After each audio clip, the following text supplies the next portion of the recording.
So I saw this thing online called a Canatrol, and it used dew point to dry and cure, and I like that. So I went and looked it up, and I don't have the money for that. So what I did was I figured I could make my own. So what I did was I bought a humidifier, and I just used my exhaust that I already had from my tent. You know what I mean? So I figured out what dew point I want. So I want my dew point to be around, 53, 54, around there. And then my room is always 71 degrees.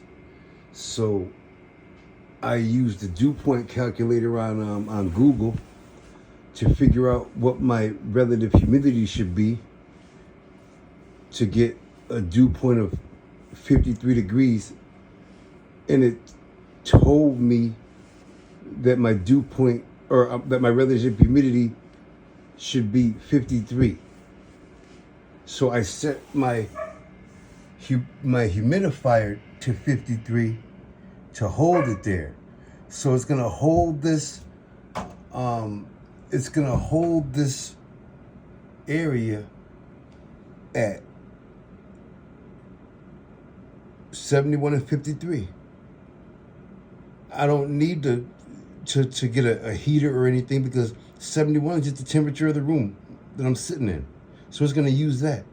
Then I'm just using the humidifier to crank it up to 53, so that when I put it in the dew point calculator, my dew point temperature is right where it should be, around 54, 53, around there, where I want it. So I also have inside I also have a small oscillating fan on the bottom, on the very bottom by the floor, but it's blowing on the lowest setting, like really super, super low. But it's just going back and forth, super, super low, just to make so the air moves a tiny bit in there. But there's enough going through the exhaust, that it's getting ventilation. You know what I mean? So that's how I pretty much made my own Canatrol right there. You can do the same thing. It's easy, and it seems to be working too. See you.